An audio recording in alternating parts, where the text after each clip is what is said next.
मोकामा में चल रहा जागरूकता अभियान, वैक्सीन की डोज लेने के लिए की जा रही अपील। बीजेपी प्रवक्ता ने दूर किया वैक्सीन को लेकर भ्रम।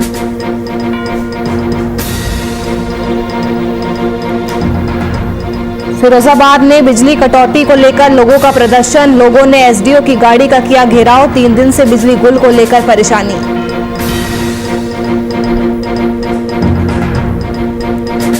पलामू में नगर निगम के दावों की खुली पोल, जल जमाव से बड़ी लोगों की मुश्किलें। डिप्टी मेयर मंगल सिंह ने सुनी समस्याएं।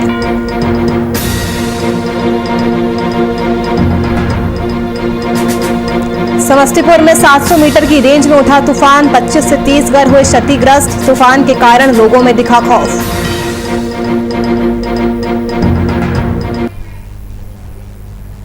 नमस्कार, वीआईपी न्यूज देख रहे हैं आप। मैं आपके साथ नुपुर सक्सेना। रुक करते हैं खबरों की ओर। मुख्यमंत्री हेमंत सोरेन ने आज झारखंड मंत्रालय में आयोजित आपदा प्रबंधन प्राधिकार की बैठक की अध्यक्षता की। उस बैठक में स्वास्थ्य मंत्री बन्ना गुप्ता भी मौजूद रहे।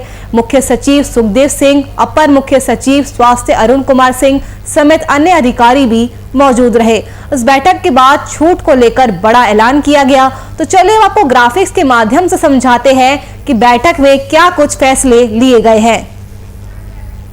सब जिलों में सभी दुकानें 4 बजे तक खुल सकेगी। बैठक में अहम फैसला लिया गया है। और आपको बता दें, शॉपिंग मॉल और स्टोर भी खुल सकेंगे। शॉपिंग मॉल और स्टोर भी अब खुल सकेंगे। आपदा प्रबंधन प्राधिकार की बैठक के फैसले बता रहे हैं। सभी सरकारी और निजी कार्यालय 50% स्टाफ के साथ 4 बजे तक खुल सकेंगे। शनिवार की शाम 4 बजे से सोमवार की सुबह 6 बजे तक सभी दुकानें बंद रहेगी। तो वही सिनेमा हॉल, क्लब, बार, मल्टीप्लेक्स फिलहाल बंद रहेंगे, तो इन्हें छूट नहीं दी गई है। स्टेडियम, जिम, स्विमिंग पूल और पार्क भी अभी भी बंद रहेंगे। तो आपदा प्रबंधन प्राधिकार की बैठक के फैसले हैं। समस्त शैक्षणिक संस्थान भी बंद रहेंगे। स्कूल कॉलेजेस अभी भी बंद रहेंगे। स्कूल कॉलेजेस को खोला नहीं गया है। 5 व्यक्ति से अधिक के इकट्ठा होने पर प्रतिबंध रहेगा। 5 से ज्यादा लोग एक जगह पर एक समय पर इकट्ठा नहीं हो पाएंगे। तो शादी में अधिकतम 11 व्यक्ति शामिल हो सकते हैं और वही अंतिम संस्कार में 20 लोग शामिल हो सकते हैं। धार्मिक स्थल श्रद्धालुओं के लिए फिलहाल बंद रहेंगे। जुलूस पर रोक जारी रहेगी। तो अभी जुलूस निकालने की इजाजत नहीं दी गई है। और आपको बता दें कि बस परिवहन पर भी रोक जारी रहेगी। राज्य के द्वारा कराने वाली परीक्षा स्थगित रहेगी। मेला और प्रदर्शनी पर भी रोक जो लगी थी वो अभी भी जारी रहेगी। तो झारखंड में नए नियमों का ऐलान हो चुका है। आपको बता दें, शैक्षणिक संस्थान अभी भी बंद रहेंगे और इसी तरह की कई सारी गाइडलाइंस भी जारी की गई है। चलिए बढ़ते हैं आगे। केंद्र सरकार ने कोरोना संक्रमण के कारण अनाथ हो चुके बच्चों की पढ़ाई और अन्य खर्च का जिम्मा उठाया है। सरकार के इस फैसले के तहत सरकारी शैक्षणिक संस्थानों में बच्चों की पढ़ाई फ्री ऑफ कॉस्ट करवाई जाएगी। हालांकि राजधानी रांची में सरकार के ऐलान के बावजूद 2 अलग अलग किस्म के फैसले देखने को मिल रहे हैं। राजधानी के डॉक्टर श्यामा प्रसाद विश्वविद्यालय ने एक और जहां इस मामले में पहल करते हुए प्रभावित बच्चों को फ्री में पढ़ाए जाने की बात कही है, तो वहीं दूसरी ओर विख्यात रांची यूनिवर्सिटी की ओर से अब तक इस संबंध में कोई भी फैसला नहीं लिया गया है।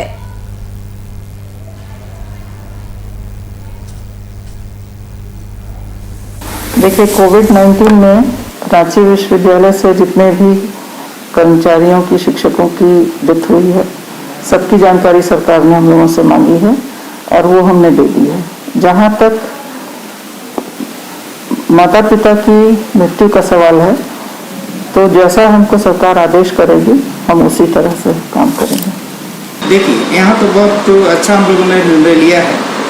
ये डॉक्टर श्यामा प्रसाद मुखर्जी विश्वविद्यालय में जो छात्र पढ़ रहे हैं और उनके माता या पिता में से कोई एक की भी डेथ हो गई है, तो उनका फीस माफ़ किया जाएगा। इस तरह का प्रावधान किया गया 2021 में, जिनके माता पिता की डेथ हुई।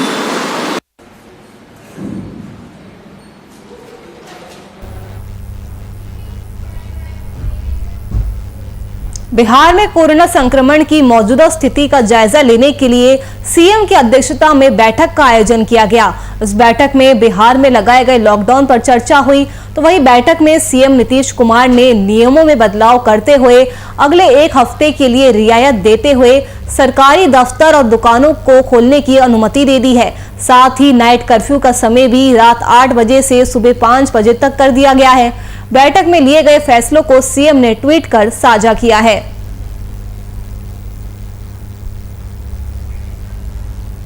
तो सीएम नीतीश कुमार ने नियमों में बदलाव किया है। आपको बता दें, कल से बिहार में नए नियम लागू होंगे। अब से जो नाइट कर्फ्यू का समय है, जो पहले रात 7 बजे से शुरू हो रहा था, उसे अब रात 8 बजे से सुबह 5 बजे तक कर दिया गया है। बैठक में लिए गए फैसलों को लेकर सीएम नीतीश कुमार ने ट्वीट किया है। बैठक में आज एक बैठक हुई थी जिसमें बिहार में लगाए गए लॉकडाउन पर चर्चा हुई थी। बैठक में नीतीश कुमार ने नियमों को बदला है और अगले 1 हफ्ते के लिए रियायत दी है। तो इस बार के नियमों में बिहार में ज्यादा छूट दी गई है। नाइट कर्फ्यू का समय भी अब घटा दिया गया है। रात 8 बजे से सुबह 5 बजे तक लागू कर दिया गया है। बैठक में लिए गए सभी फैसलों को सीएम नीतीश ने ट्वीट कर बताया है। आपको बता दें, सभी सरकारी और निजी दफ्तर 5 बजे तक खुल सकेंगे, तो वही दुकानें अब 6 बजे तक खुली रहेगी। रात्रि कर्फ्यू 8 बजे से सुबह 5 बजे तक लागू रहेगा।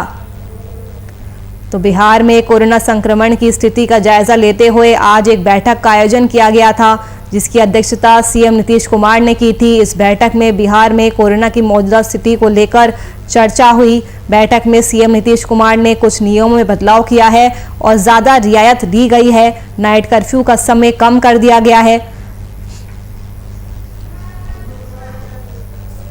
इसी खबर पर ज्यादा जानकारी के साथ हमारे संवाददाता अनुप्रकाश जुड़ चुके हैं। अनुप्रकाश, क्या कुछ रियायतें दी गई है इस बार बिहार में? देखिए, इस बार जो कोरोना का जिस तरह से घटते मामले को लेकर जो है आज उन्होंने क्राइसिस मैनेजमेंट ग्रुप के साथ बैठक की बिहार के मुख्यमंत्री ने, और लेकर इस निर्णय को लेकर आज जो है वो अनलॉक की दूसरी प्रक्रिया आज कल 16 जून से चालू हो जाएगी। क्योंकि इसमें जो है समय सीमा का जो है वो आगे बढ़ा दिया गया है। आम जनता के लिए जो है शाम के समय जो पहले 5 बजे जो मार्केट बंद हो जाती थी, अब वो मार्केट का टाइम जो है वो 6 बजे से कर दिया गया है। साथ ही ये भी कर दिया गया है कि जो ऑफिस में जो सरकारी कार्यालय या निजी संस्थान, प्राइवेट निजी संस्थान में जो लोग पहले कम आते थे, 35% थे, अब जो है वो 50% इसको बढ़ाकर कर दिया गया है। जी नपुर अनु, कहीं ऐसा तो नहीं है जैसे जैसे हम अनलॉक की तरफ बढ़ रहे हैं, नियमों में ढील दी जा रही है, तो वैसे ऐसे लोगों की लापरवाही भी बढ़ती जा रही है? कई ऐसी तस्वीरें हमारे सामने आ रही है जिसमें लोग नियमों का फायदा उठा रहे हैं और लापरवाह होते जा रहे हैं।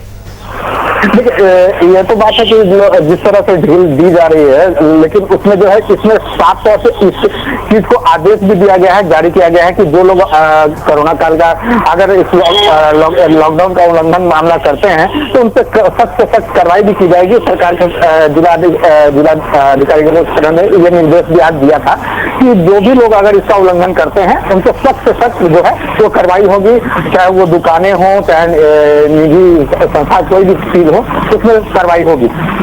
शुक्रिया अनुप्रकाश, तमाम जानकारी हमसे साझा करने के लिए। तो सीएम नीतीश कुमार की अध्यक्षता में आज बैठक का आयोजन किया गया, जिसमें नियमों में बदलाव किया गया है, थोड़ी और रियायत दी गई है।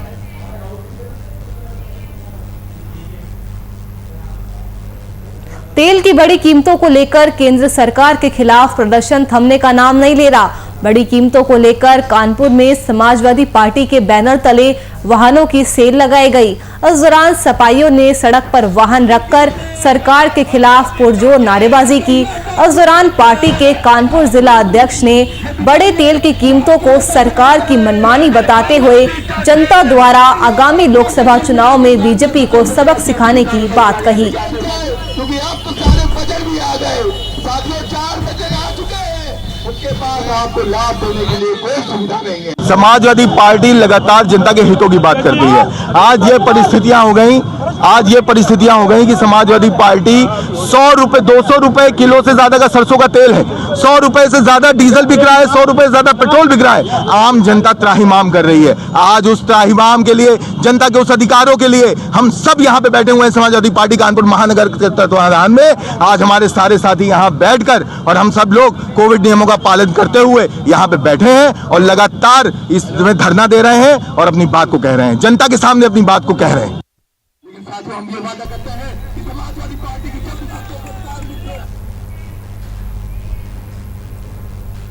उत्तरी बिहार में मानसून के दस्तक देने से पहले ही दिन रात हो रही बारिश ने किसानों की परेशानियों को बढ़ा दिया है। वहीं बारिश को लेकर बख्तियारपुर के किसानों का कहना है कि मानसून के पहले ही बारिश और ओलावृष्टि ने तबाही मचा दी है।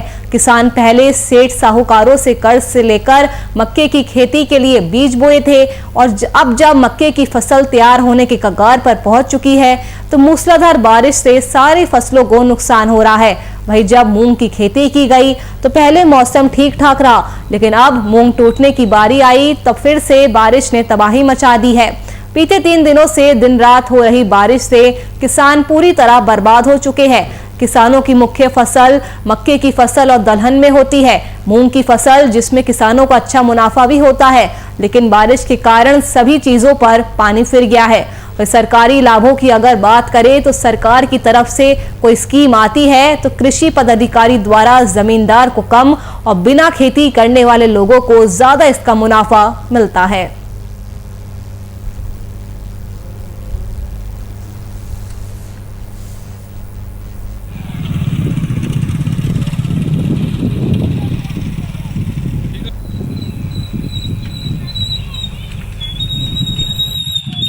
मूंग के खेती में भैया पूरे हानि छोड़ कर फायदा नहीं है भले आए और समय से मजदूर नहीं है मिल रहे और लोग बंदी थे पूरा परेशानी कर कोई सरकार के सहायता नहीं।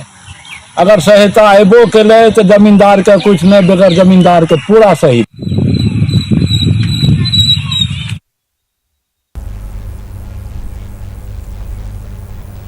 भागलपुर में अपराधियों के हौसले बुलंद होते जा रहे हैं। आए दिन शराब तस्करी का खेल और भी चरम सीमा पार कर चुका है। यहां तक कि भारी मात्रा में शराब लाकर होम डिलीवरी तक का काम हो रहा है। वहीं इसी दौरान भागलपुर में अपराध की घटना को लगाम लगाने को लेकर वरीय पुलिस अधीक्षक के निर्देश पर मोजाहिदपुर पुलिस ने देर शाम फ्लैग मार्च निकाला और नाइट कर्फ्यू के दौरान बेवजह घूम रहे लोगों को घर में रहने की नसीहत दी। वहीं क्षेत्र के वारंटी अपराधियों के घरों में छापेमारी कर गिरफ्तारी का अभियान भी चलाया जा रहा है।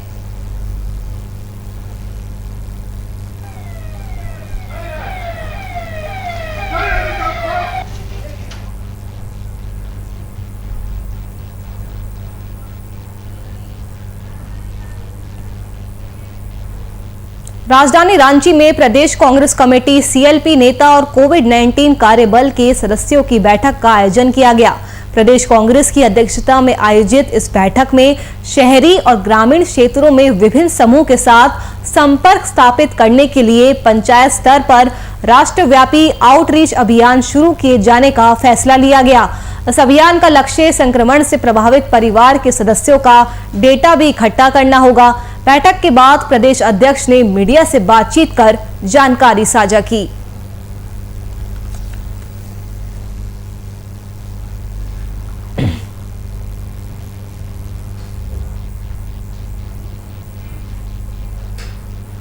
पूर्व में सांसद रह चुके दिवंगत नेता मोहम्मद शहाबुद्दीन के परिजनों से नेताओं के मिलने का सिलसिला लगातार जारी है।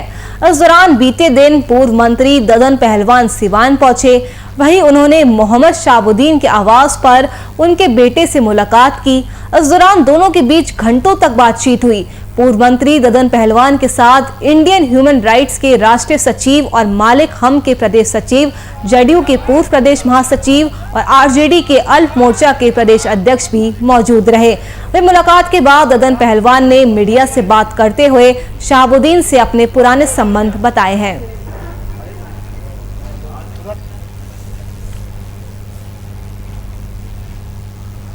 बिहार की जेल में रहता है और शहाबुद्दीन तिहाड़ की जेल में रहते हैं महागठबंधन में, तो आप लोग खुद समझ लीजिए। तो क्या सर, तो ये माना जाए कि पार्टी की तरफ से अनदेखी की गई है, कहने का ये मतलब आपके राजद की तरफ से मोहम्मद शहाबुद्दीन को अनदेखी की गई है? पूरे बिहार के मुसलमान लोग समझ गए हैं कि कैसे शहाबुद्दीन जैसे बहादुर, मान लीजिए कि हम लोग हैं तो हम लोग से मजबूते शहाबुद्दीन थे शरीर से, तो हम लोग के पास कोरोना कहाँ आया? रोज हम लोग घूमते हैं, आप लोग लगाते हैं, मास्क लगाए हैं, हम तो ऐसा घूमते रहते हैं। तो जिसके शरीर में जान है उस पर कोरोना असर नहीं कर सकता। तो शहाबुद्दीन जी के पूरे देश जानता है कि क्या हुआ है। हम लोग के सहानुभूति, हम लोग इन शहाबुद्दीन के हम भाई मानते थे, तो उनका बेटा हमारा भतीजा हुआ। हम आशीर्वाद देने के लिए आए हैं और राजनीतिक बात करने के लिए।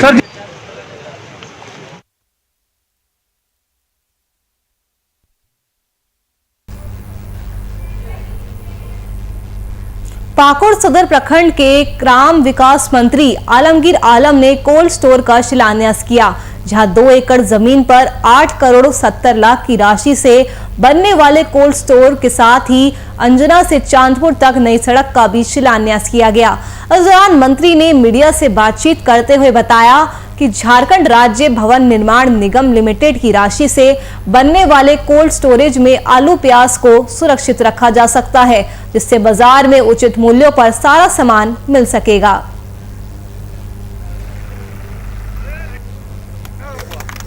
और 2 एकड़ भूमि पर आज कोल्ड स्टोरेज की शुरुआत होने जा रहा है। 15 महीना में इसको हम लोग कराना चाहते हैं। हम नहीं चाहते हैं कि लंबा समय चले।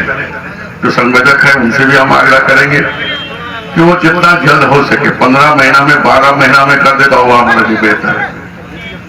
और इसका कैपेसिटी जो है 5000 मैट्रिक टन है और ये काम बहुत जल्दी शुरुआत हो। शिलान्यास हो गया मतलब शुरुआत हो। पहले ही हम लोग बाउंड्री वगैरह बनाने के लिए बोल दिए थे, शुरुआत हो जाएगा। 12 महीना या 15 महीना में तैयार हो जाएगा और यहाँ के लोगों को इससे रोजगार मिलेगा।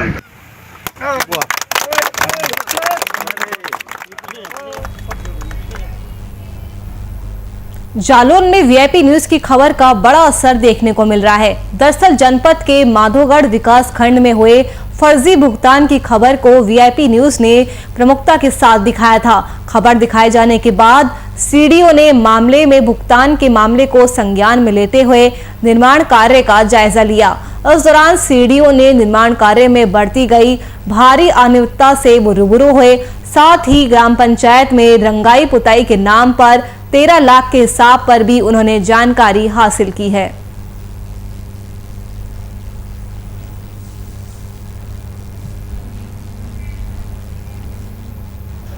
जामा प्रखंड अंतर्गत ऊपर रंगनी गांव के ग्रामीण 3 महीने से पीने के पानी के लिए तरस रहे हैं। ग्रामीणों का कहना है कि लगभग 3 महीने से जल मीनार खराब है। कई बार इसकी सूचना पंचायत सचिव से लेकर मुखिया तक को दी गई है, लेकिन अब तक किसी तरह की कोई सुनवाई नहीं हुई है। अब आलम यह है कि ग्रामीणों को पीने के पानी के लिए नदी पर आश्रित रहना पड़ रहा है।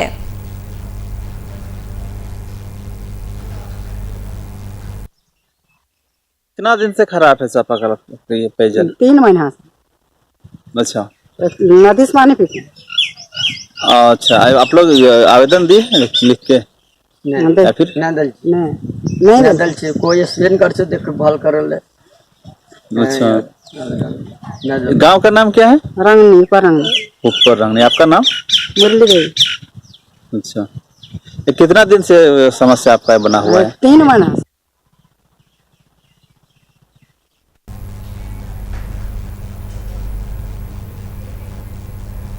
एलजेपी में टूट की खबर के बाद राजनीतिक गलियारे में काफी हलचल बढ़ गई है। इस खबर के बाद शेखपुरा के एलजेपी कार्यालय में पार्टी कार्यकर्ताओं की गहमा गहमी देखी गई।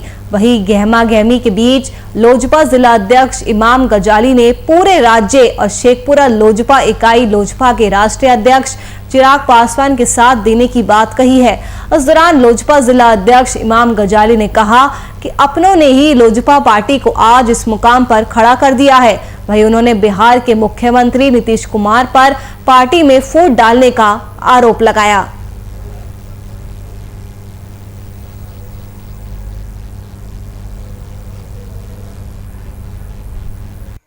हमारे मुख्यमंत्री आदरणीय नीतीश कुमार साहब अपने मिशन में, अपने मंसूबे में सफल हो गए और वो बहुत आज खुश होंगे।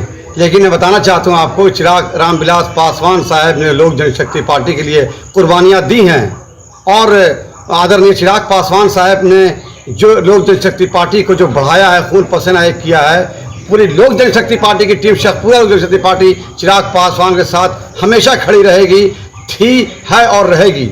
I am always with Chirag Paswan. और रहा सवाल, ये तो बड़ा दुर्भाग्य की बात है कि अपने घर के लोग ही खिलाफ हो गए। ये कहाँ का है? नीतीश कुमार तो इसे महारत हासिल है उनको, हमारे मुख्यमंत्री साहब को, कि वो घर को तोड़ते हैं, फोड़ते हैं। चिराग पासवान फ्यूचर है बिहार का। और आज ये सिला दिया। फिरोजाबाद के रामगढ़ रोड में बिजली कटौती को लेकर स्थानीय लोगों ने सड़क पर विरोध प्रदर्शन किया। उस दौरान प्रदर्शन कर रहे लोगों ने एसडीओ की गाड़ी का घेराव भी किया। दरअसल मोहल्ले वासी बीते 3 दिनों से बिजली गुल को लेकर परेशान थे। इस बीच बिजली के लिए लोगों ने अस्थायी व्यवस्था करते हुए दूसरे फेज से बिजली लेने के लिए बुकिंग की थी। इस बीच जांच के लिए विभाग के कर्मियों के पहुंचने पर लोगों ने जमकर बवाल काटा।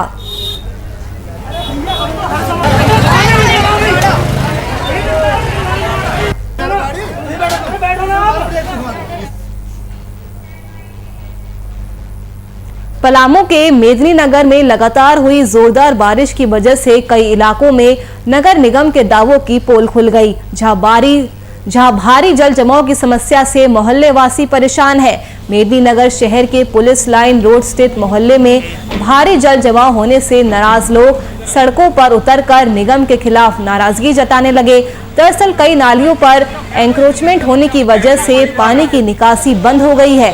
बरसात से पहले निगम द्वारा कोई कार्रवाई नहीं किए जाने के कारण तेज बारिश में भारी जल जमाव की समस्या पैदा हो रही है। इसी कड़ी में मौके पर पहुंचे डिप्टी मेयर मंगल सिंह ने लोगों की समस्याएं सुनी और जेसीबी के माध्यम से पानी निकासी अब की जा रही है।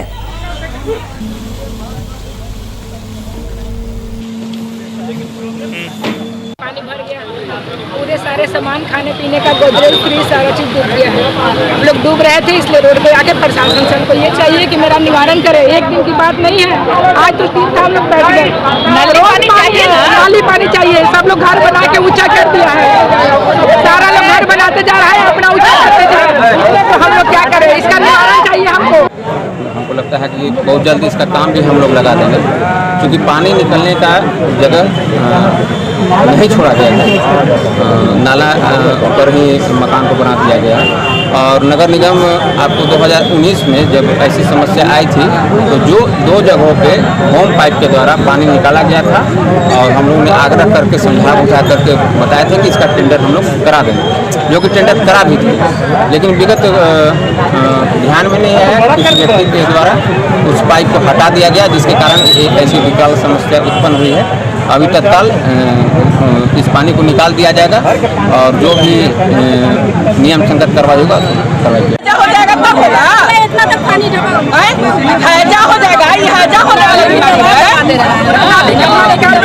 देखिए पूरा आदमी पानी है, लाइव जा रहा है।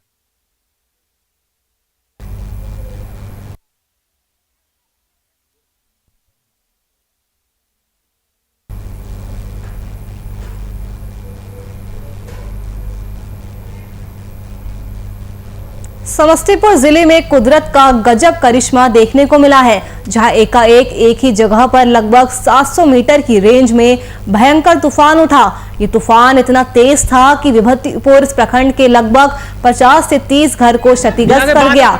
वही इस तरह का तूफान आने से लोगों में भय का माहौल बना हुआ है और कुछ लोगों का कहना है कि मौसम में अत्यधिक दबाव के कारण ऐसा तूफान उठा है।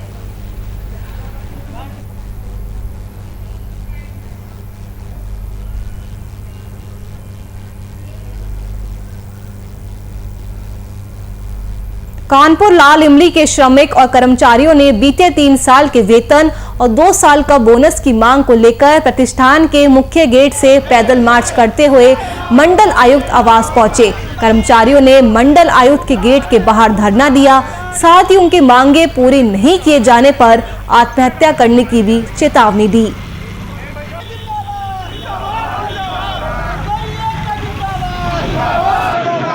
आज सर हम लोग अपने मंडल के मंडलायुक्त के दरवाजे पर आए हैं। 36 महीने से हमारे BIC लाल इमली के कर्मचारियों के वेतन नहीं है। हमारा कर्मचारी भूखों मर रहा है, बूढ़े माँ बाप का इलाज नहीं करा पा रहा है, बच्चों को एक टाइम का भोजन नहीं दे पा रहा है। 36 महीने का सवाल है साहब। हम कहते हैं कि ऐसा कोई इंडिया के अंदर ऐसा कोई अधिकारी हो जिसको 36 दिन का वेतन न मिले और वो देखे कि क्या उसके ऊपर गुजर रहा है। हमारे कर्मचारियों के ऊपर तो 36 महीने का समय हो गया। बच्चे स्कूल नहीं जा रहे हैं। मोदी जी ने हमारे कहा था बेटी बचाओ बेटी पढ़ाओ। कैसे बेटी को बचाए, कैसे बेटी को पढ़ावे। न मेरे पास वेतन है, न मेरे पास बूढ़े माँ बाप के इलाज के लिए पैसा है, तो मैं क्या करूं। आज हम लोग इसीलिए कमिश्नर साहब के दरवाजे पर आए हैं, और नहीं तो हमारे कर्मचारियों को जेल भेज दे।